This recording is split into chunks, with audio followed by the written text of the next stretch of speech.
What is going on, ladies and gentlemen? Welcome to the 2 Feet on the Ground Gravity Podcast.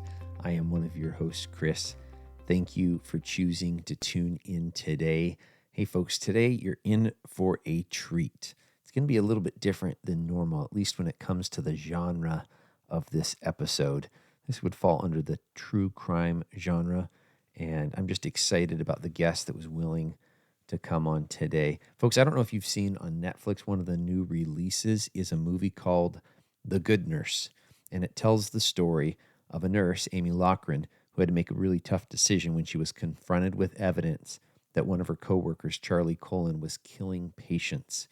And Jaimie is going to be on this episode today. At the time, she was a 16-year veteran, single mom raising two girls, and she had her own health issues and just a lot of things going on. But when patients started dying and police detectives started investigating, Jaimie was confronted with evidence that she just couldn't turn away from. She realized that ultimately patients' lives were going to be at stake if she didn't speak up and do the right thing. Just a gripping story, folks, both the movie and this interview today. It's going to be well worth your time. But before we get into that, I want to talk about an organization, folks. I want to talk about Service Peace Warriors. Service Peace Warriors is a 501c3 nonprofit that's dedicated to taking care of our nation's heroes. That's right, our military veterans that are returning with injuries, whether they be mental health injuries or physical injuries. Service Peace Warriors has their back.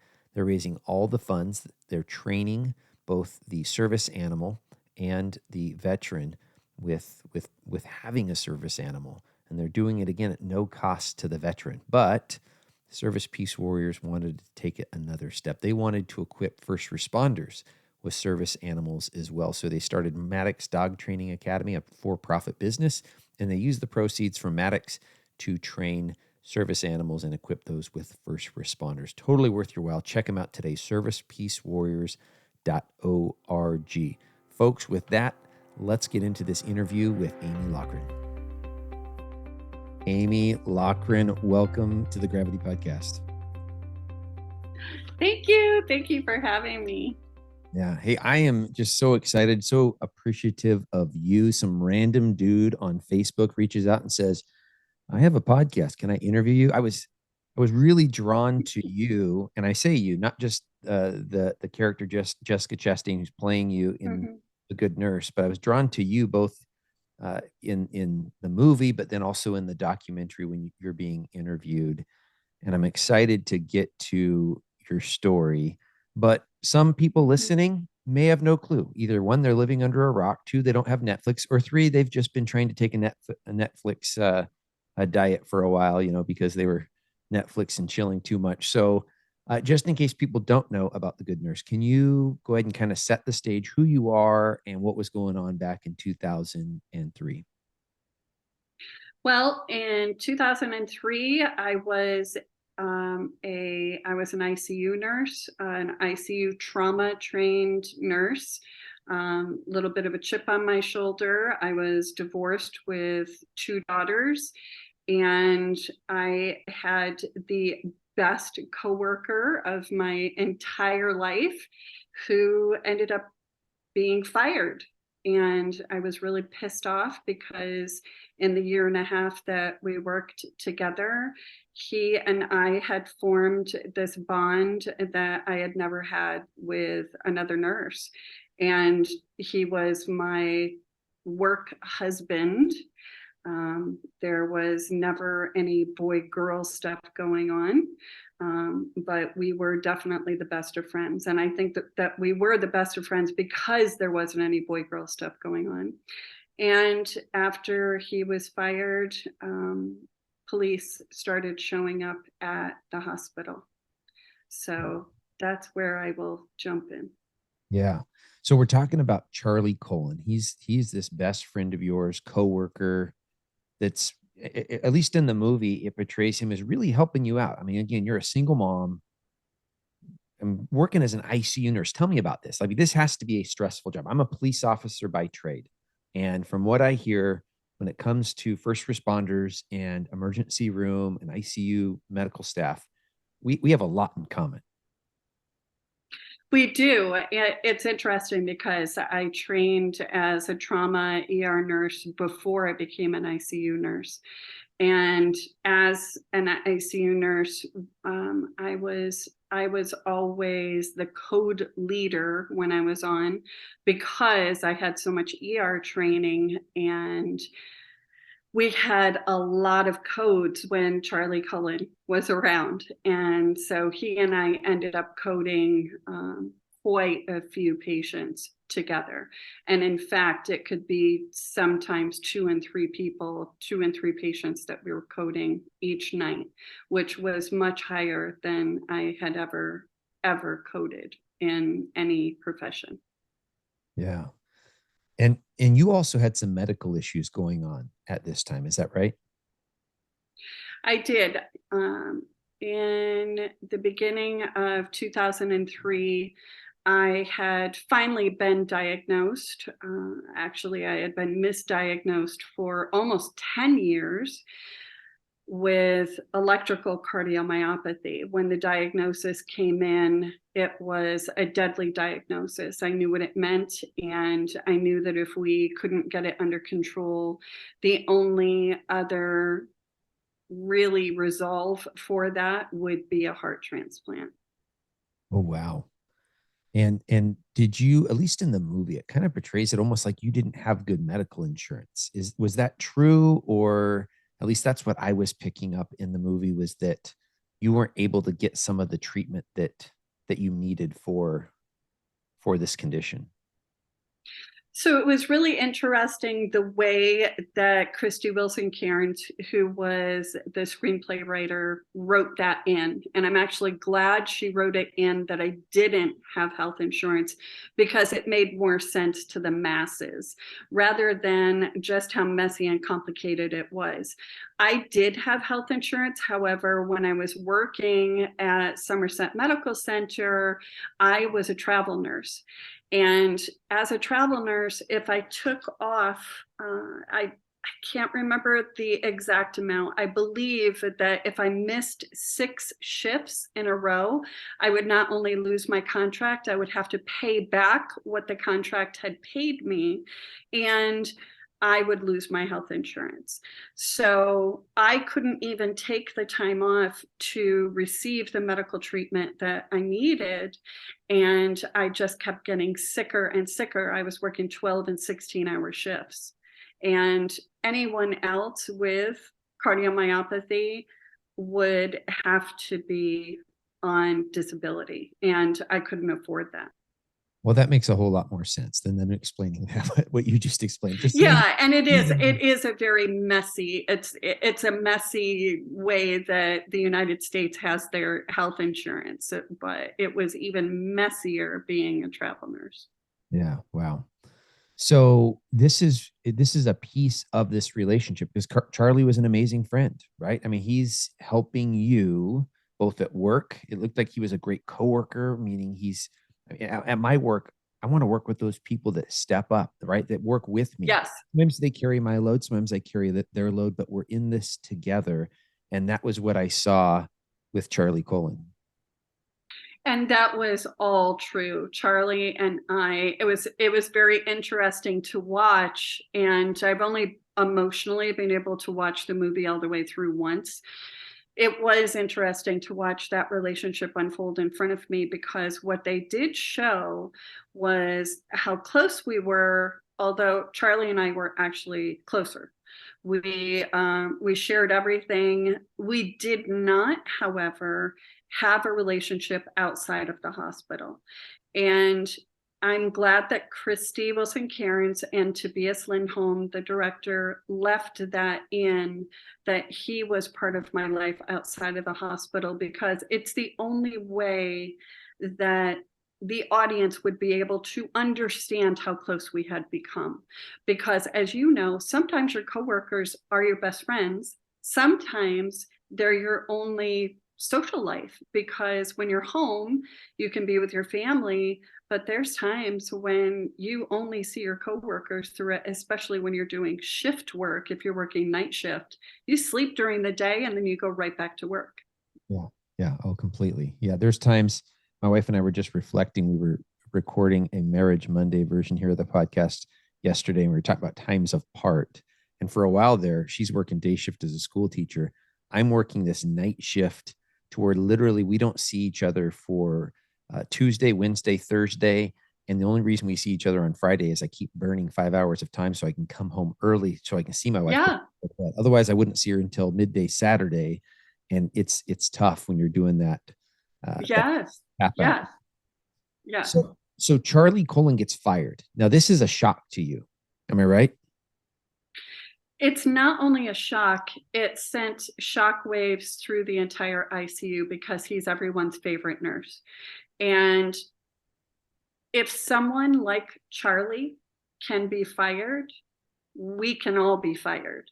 If they can find a reason to fire him for whatever, we just couldn't understand it. So now we're all paranoid. Like, okay, if they're after him and they found something from this perfect nurse, then what are they going to find with us? Also, he was the only person at that time that knew how sick I was, and he was helping me behind the scenes. He was helping me with my patients. Sometimes I would just be too exhausted to even focus in the morning to be able to do my paperwork because I was falling asleep because of my medications, and he was always there to help me. Wow. So that's where you kind of left off with that intro. He gets fired. I mean, you're getting sometimes two codes a night where patients are coding on you guys, which is not normal. And No. now all of a sudden they bring in police detectives. They bring in Danny Baldwin and Tim Braun, and there's these cops here. What was going on? What did the hospital tell you, and what were some of the things that took place? I really thought from my own thoughts, not that anyone said to this, I could only imagine it was probably something to do with narcotics. Why else would police show up? No one goes to, okay, there's police here, someone has been murdered. And especially in the ICU, people are dying all the time. You're not thinking something sinister like that. You're thinking narcotics. So automatically, I believed it was a witch hunt and that somehow Charlie had gotten wrapped up in someone framing him, or I couldn't even imagine. I just knew that my friend Charlie couldn't have anything to do with narcotics. And then there were a few people that started to ask questions of me, wondering if I had heard anything about someone insinuating that Charlie may have given an overdose of insulin. And I blew that off. I said, there's no way they're asking about that. And unfortunately, it was a lot worse than that. Yeah. In the movie, it portrays you reaching out to someone that you know that previously worked with Charlie at another hospital. Was that an accurate event that took place, you meeting with this person in a diner? No, actually, when I found out that Charlie had, well, when I saw the evidence, Danny Baldwin showed me the evidence behind the scenes. Um, I I didn't want to believe it. I did not want to believe that there was something really that sinister going on. So they did capture that in the film. And again, Christy did a fantastic job of finding a way to capture that belief system in the film.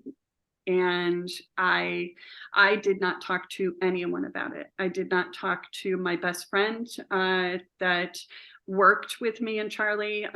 There was another nurse there, Donna Hargreaves, who actually was much closer to Charlie than I was. The three of us, they called us the Three Musketeers.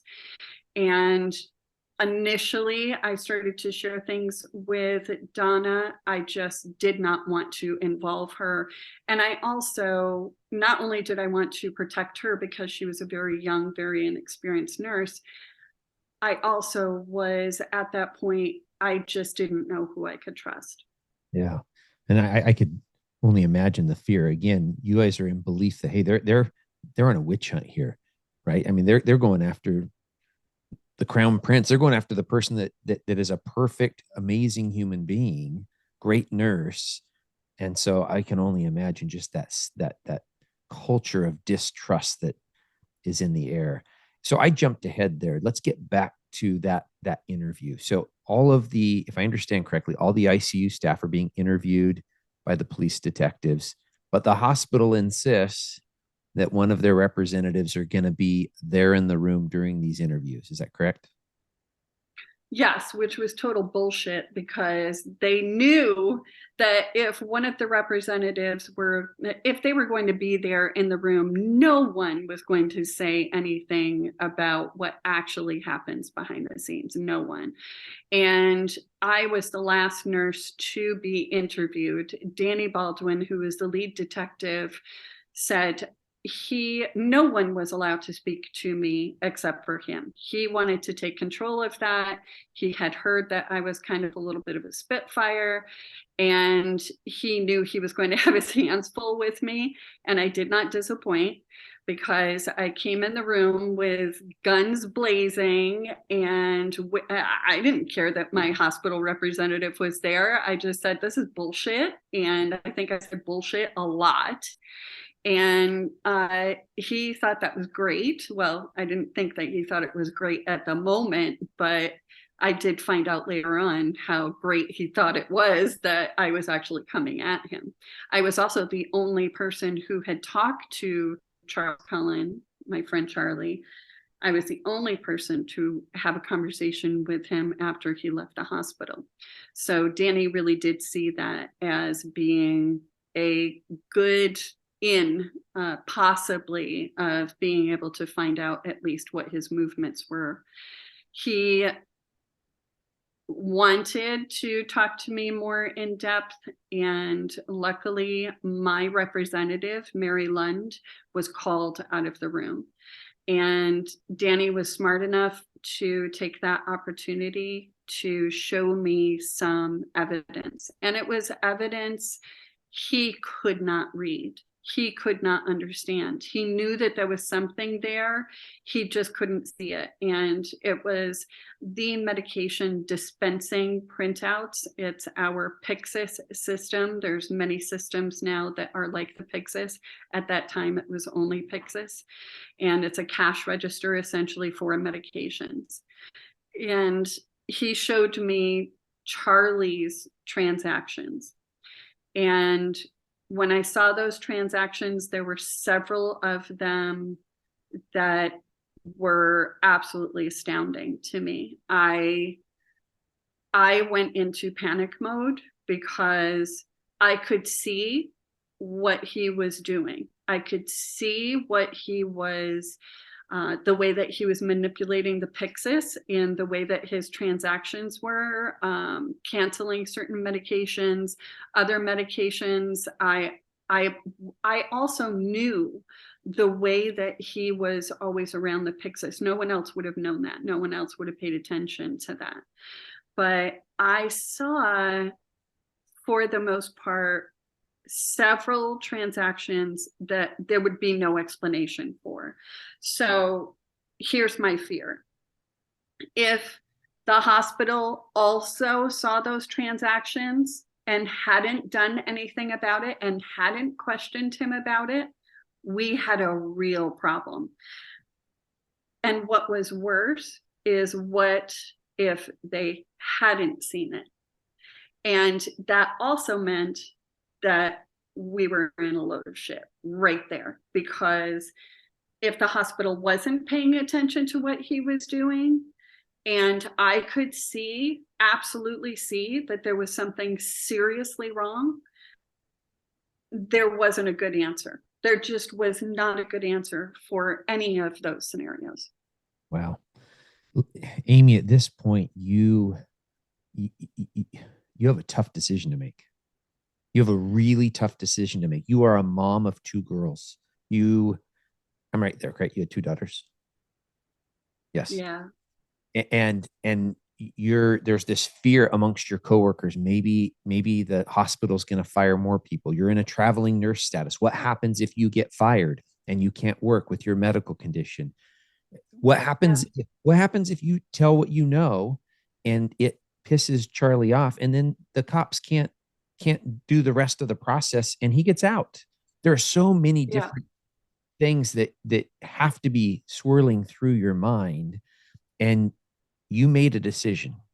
You had a character moment Yeah. here, and you reached out to the police, or they reached out to you after that initial interview, and you guys connected again. Is that correct? Yeah. They, Danny never told me to keep it a secret. Danny did not give me any direction to keep this from the hospital. It was just, I knew something wasn't right. And the way that Danny looked at me in that moment, he also understood that I understood something was really wrong. Yeah. And so he then, without the hospital's knowledge, he reached out to me, and he and Tim Braun, the other detective on the case, came to my home and brought a whole bunch of evidence. And when they brought that evidence to me, I also, at that time, I was asking the right questions. And those questions, the answer was that the hospital had not provided them with the proper evidence. The hospital not only didn't provide it, they were hiding it. And we both, well, three of us realized that during that meeting. And it was then I realized I had a huge decision to make. Do I trust the detectives? Do I move forward and stay behind the scenes and work against the hospital, against my best friend, put my health at risk, and, and also my career? It was a really, really awful crossroads in my life. And I cannot tell you that it was easy. I cannot tell you that it was just like, well, of course I'm going to help the detectives. It wasn't like that at all. It was, I still get emotional about it because it affected my life so dramatically. And yet I knew how my moral compass was. And I also knew that if this really was true, that I may need a heart transplant and that I may very well be at the end of my life. If I didn't do this, I was being offered an opportunity that could be something that could save lives, and I didn't do it. I was going against everything that I am. Yeah. So it didn't make it easy, but it was pretty clear what I had to do. Well, I'm just telling you the courage that I mean, I've only known you from watching a movie and a documentary, but the courage that I've seen in that decision you made is huge. As a police detective, when was working cases, specifically, I was a child crime detective for 2 years, and then after that, I worked Oh, property crime, and I was dependent on courageous people doing really really tough things, and I couldn't always promise them that it was all going to be okay. I yeah, couldn't always promise them that, hey, if you tell me what happened, I'm going to be able to get justice for you. I couldn't promise it, but I needed them to do it.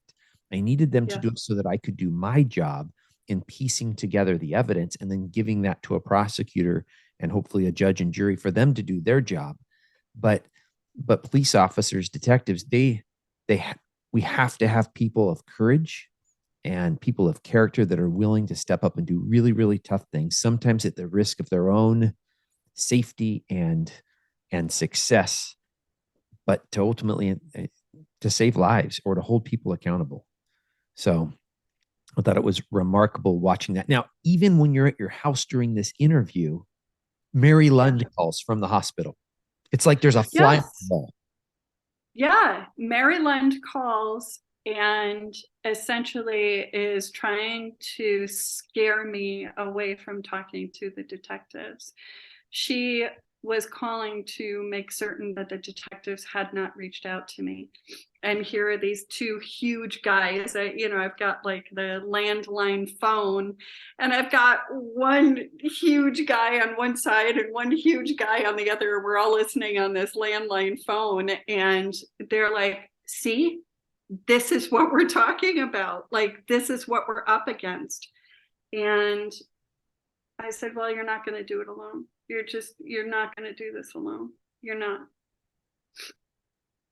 But Well, I and then, I did still have to talk to my daughter about it, though. and your daughter was pretty young at the time, the daughter that you ended up talking with about it, right? I mean, how old was she?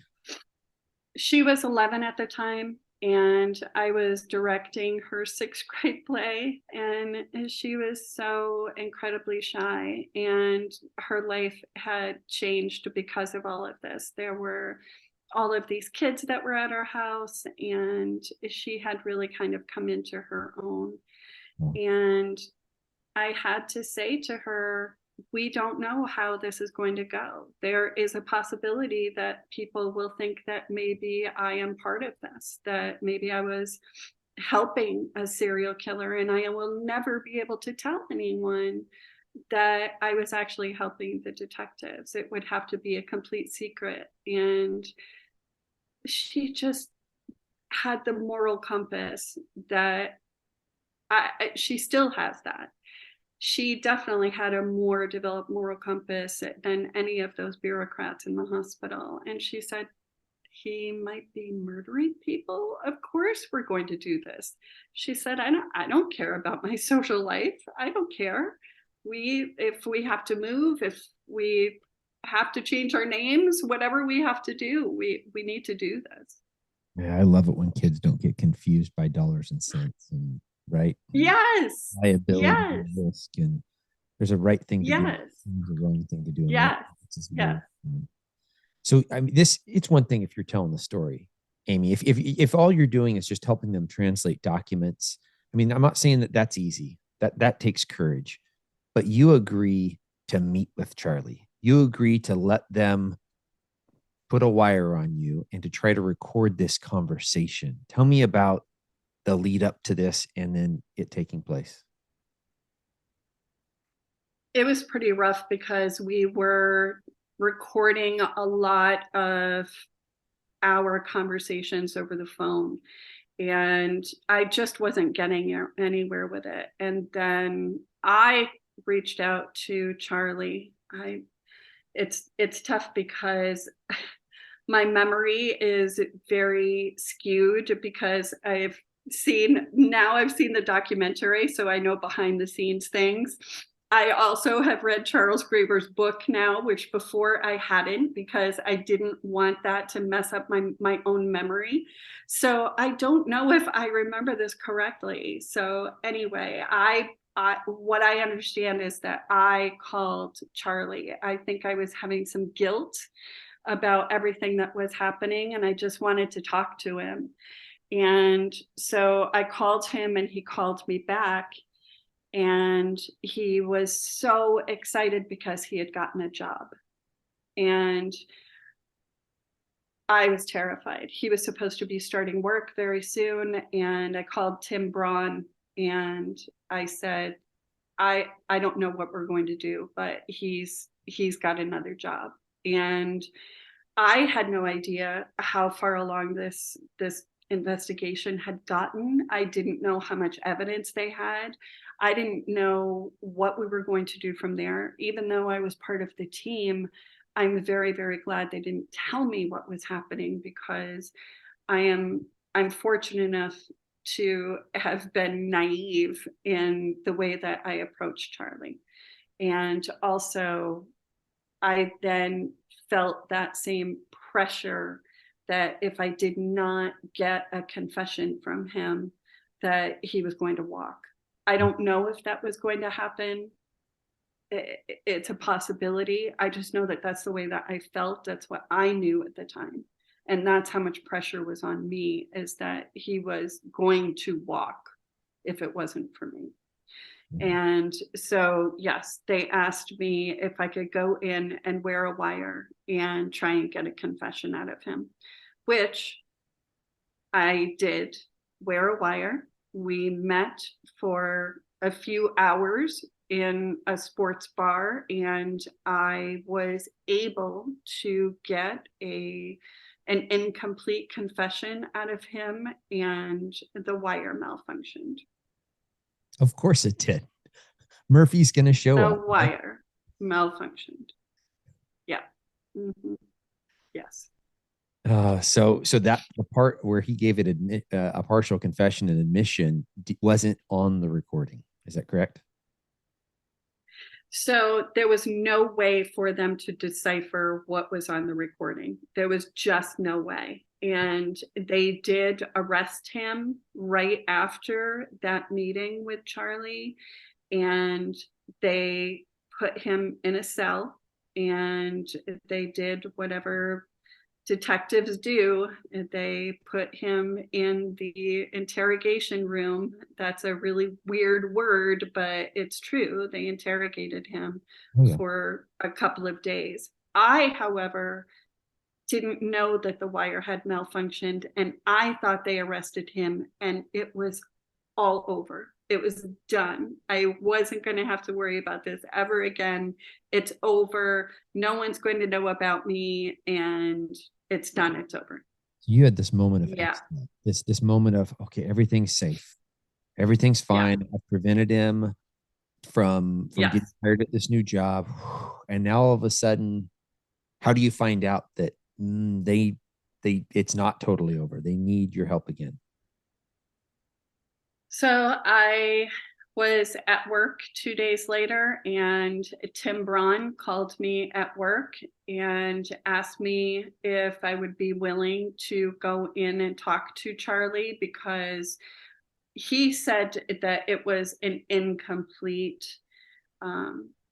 it would be my word against his, essentially, and they did not want to drag me into that. And they had come up with a plan for me to go in and talk to him and see if we can put that syringe right in his hand and see if we can get him to actually confess.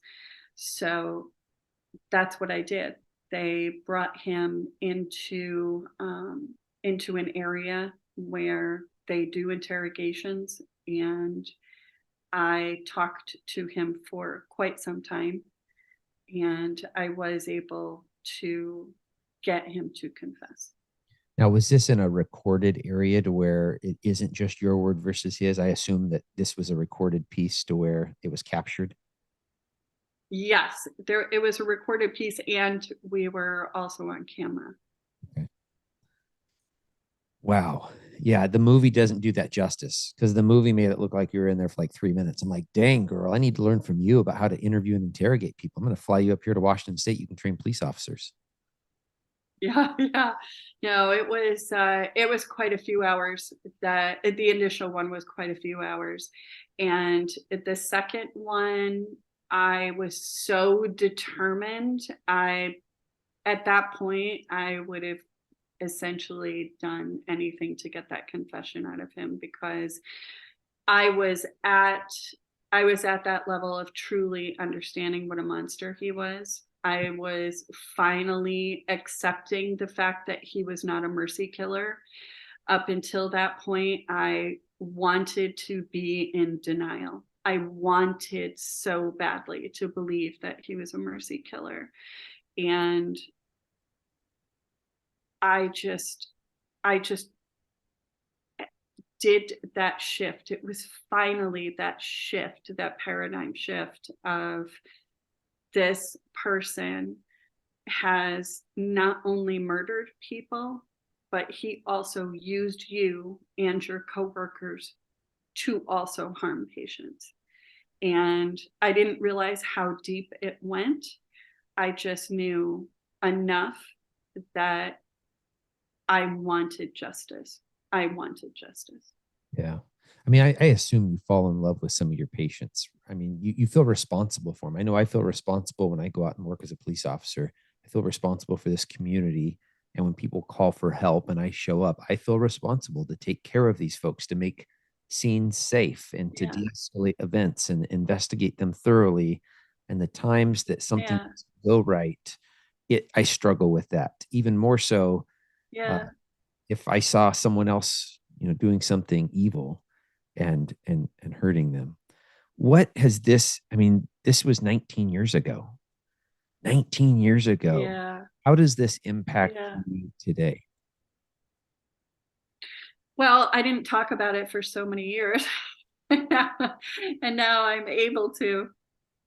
Um, I think for me, the biggest impact was the deep, deep spiritual quest I went on after all of this happened. I really wanted to get to the heart of why I did not see a monster right in front of me. Why was I so drawn to someone that was so dark and had so much mental illness? Why was I the person who ended up being his best friend? Not just the fact that he was my best friend, I was his best friend. And for that to have occurred, there had to have been something within me. And I decided I needed those answers. And those answers were only going to come from a spiritual quest. And I did get those answers. And these days, I am so much more open. I'm so much more vulnerable. I have so much more really just integrity, even though back then you would think that because I was doing those things that there was something within me that had integrity, but I was also not honest with my feelings or honest with my emotions toward him. I was not honest with my coworkers about how sick I was. And I wouldn't do that now. I wouldn't do that to a coworker. I wouldn't do that to a team. I have so much more confidence in that now. And I trust people more. I feel that it was a superpower that I had, how I only saw the good in Charlie. I did not see that deep, dark part of him. I only saw what he really wanted to show me. It Yeah. may have been a mask. However, he's behind bars because he trusted me, because we got that close, Yeah. because we were able to be friends, and because he wanted so badly to connect with someone that that connection ultimately saved him from killing people. Yeah. I'm kind of amazed by something you just said there, because you said you trust more now, whereas I'm almost thinking that you not seeing the evil could cause you to be really jaded to where I don't trust anyone ever again, right? So help me understand that a little bit, of that, kind of where you're at now, and how this didn't totally jade you to where I'm not going to trust another human being ever again in my life. I know it seems counterintuitive. I believe that humans do want to show you their best side. Oh, It completely. has nothing to do truly, it has nothing to do with whether they're manipulating me, or I don't feel that I even have the capacity to be manipulated. And I think that's where my confidence comes in about trusting people, because they are going to show, at least me, they are going to show me what they want to show me. And if someone I allow into my inner circle and I adore them and I love them and I allow them to be a part of my life, it is very much about understanding that there's going to be a part of them they'll never show me. Every single person has secrets. every person has some sort of darkness within them. Every single person has also been touched by mental illness, whether it's within themselves or a partner or a mother, a father. They have been touched by mental illness. And the fact is, it's not about the darkness in them. It's about still holding on to their humanity and holding them accountable for their behavior. So opening myself up and opening up my heart to people is the only way to really give them a moment to love their own darkness and to love their own humanity. I like what you said there. I'm still hearing boundaries there. I'm not hearing you're allowing Yeah. people to trample over you. You're accepting them for who they are, knowing, hey, none of us are perfect, right? We all have flaws in us. And I'm gonna love you for who you are, knowing that you have flaws, but there may need to be boundaries sometimes, right? I'm not gonna let you just trample over me and abuse me. Yes, and loving someone does not mean that you're not going to hold them accountable for their behavior. And that is something I have learned along the way, that Charlie Cullen was a good friend to me. Whether he was only a good friend because he was pretending to be a good friend, it doesn't matter. The behavior that he showed me was sweet and kind and wonderful.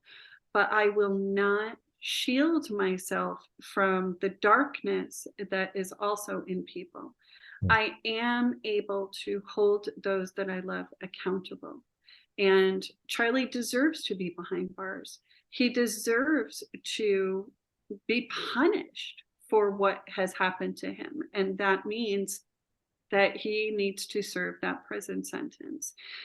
I still can love him. I can still adore him for what he showed me. And yet separate that part of him to say that does not mean that he doesn't need to be put behind bars. Yeah. What has this experience been like for you? This, I mean, the meaning the movie gets produced now, and I did a simple after watching the movie and reaching out to you. Then I Google searched you, and Sweet Mercy, you've been on a lot of interviews recently. I imagine, I don't know, just tell us what this experience has been like for you. It's interesting because I have always had this little bit of, I have social anxiety. It's more about being in large groups of people. So I really thought that when I would start to speak in front of people, like my first appearance where I had a microphone in my hand and I'm sitting next to Jessica Chastain and Eddie Redmayne, and you would think in that moment it was just going to be a lot of and I don't know. I just something else took over in me, and I realized nobody's dying. I'm used I'm used to saving lives, and I've had mothers hand me their children that were on the brink of death and not breathing, and they trust me to save them. Shooting victims. I've pulled trauma victims out of vehicles. And I've saved lives. I've lost lives while I was trying to save them, and nobody's dying. And all of those people that came to see that movie were looking for a connection. And I do believe that so many people who are interested in true crime, they want to face their own fears. So I was able to have a voice to say, I faced my own fears and I did something that you think you might not be able to do. But the truth is, even in the face of my own mortality, of losing literally everything, I was still able to make the right decision. And it just seemed so important to say those words and not to let Jessica speak for me. Jessica's playing a character of me. And she, because of her, has been able to give me a voice also, so that I can apologize, repeatedly apologize to the families and to the victims. And I wish I had seen it sooner. Yeah.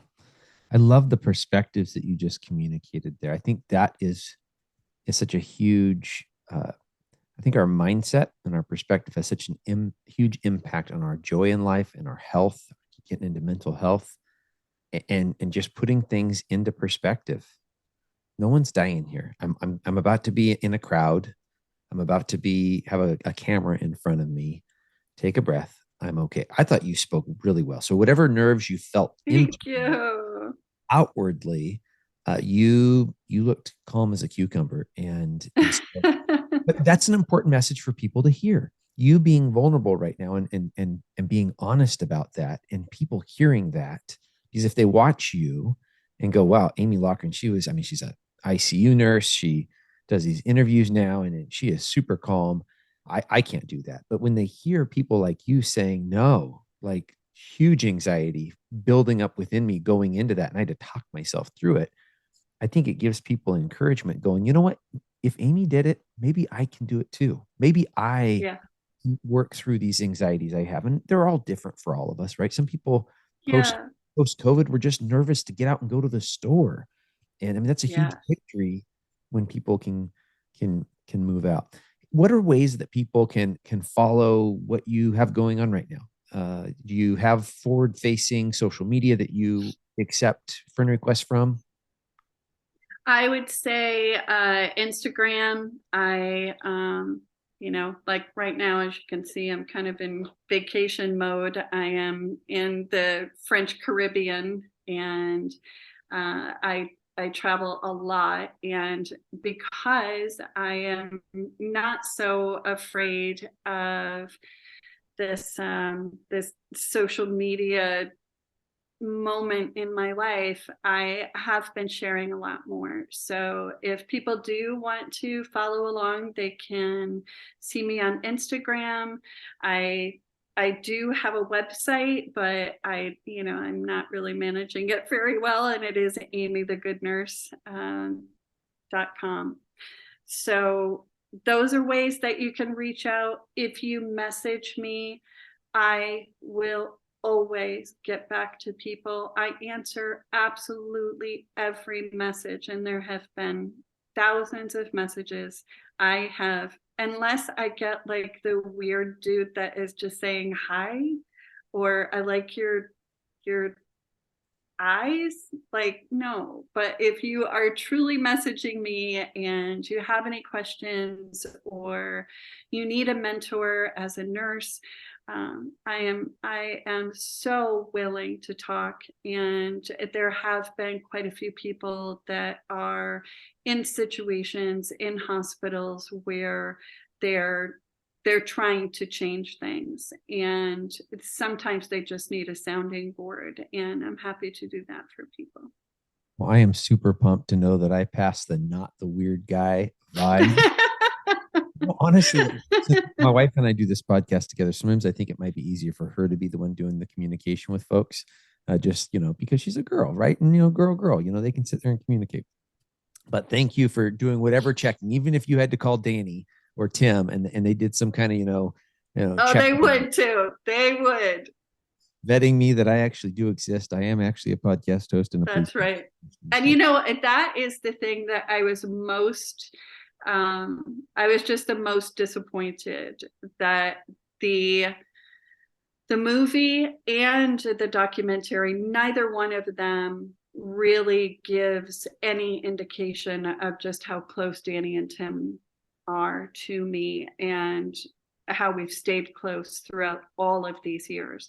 And also how Charles Graber is still the only person who has been able to actually get any real information out of Charles Cullen. he's absolutely brilliant. And I just wish that there had been more of just how much we are a team. It's like we're the band, and which is kind of annoying because I get to be like the lead singer. Like I did this much work and they did all the work. And the lead singer always, gets more face than anyone else. So, I'm sorry that they ended up being the bass player and drummers, but they are really the ones that wrote the music. I don't remember where I heard this, and I was about to say this there, but it may have been in one of the interviews. When you refer to them as Danny and Tim, I know that you guys are close. Because in all the investigations I've done, most of the time I'm officer literal, detective literal, sergeant literal. People refer to me when people refer to me as with my first name, which I usually introduce myself with my first name.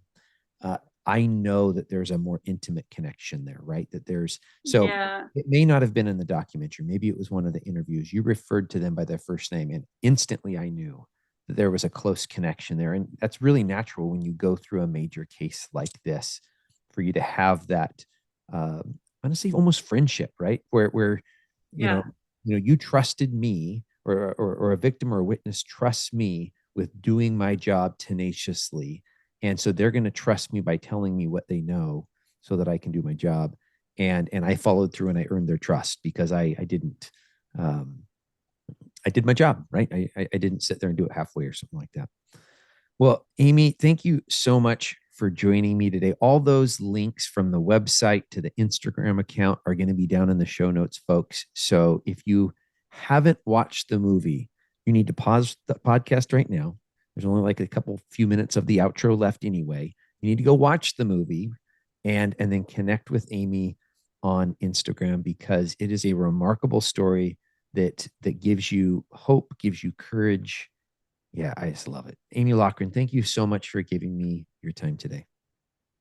Thank you so much. Yeah, have a great day. You too. Wow, ladies and gentlemen, what did you think of that interview with Amy Loughren? Wow, it was just a privilege. It was a privilege to have the opportunity to speak with her, to listen to her story, and some of those pivotal moments in the story where she had to make a tough decision. I think that's something that can resonate with all of us, regardless of what we have going on, because we are all confronted with tough decisions from time to time. I can tell you an easy decision, folks. Jump on over to our website and pick up some Gravity merchandise. That's one of the ways that Jaimie and I are creating an opportunity for you to grab some cool Gravity stuff and for us to pay for some of the small costs of producing this podcast. It's down in the show notes, or you can check it out at gravityct.com/merchandise. We go through a store called Skidoo, and just a chance for you to pick up some stuff. Folks, we want to hear from you. How are we doing here on the podcast? There's different ways for you to communicate back to us. First and foremost, please follow us on whatever podcast platform you're consuming this on. That will cause the next episode to pop up when it goes live. You can also rate and review us if you're consuming this on Apple or Spotify. There's 5 stars waiting on the main page. We'd really appreciate a 5-star rating if we've earned 5 stars. Folks, if we haven't earned 5 stars, you keep your stars. Shoot me an email instead at chris@gravityct.com. Let us know how to make it better, future Marriage Monday topics, or guests for me to interview. Folks, you hear me say this all the time. We only get to live this life once, right? So let's go out and let's take care of the people in our tribe. Be kind to people. Take care. God bless.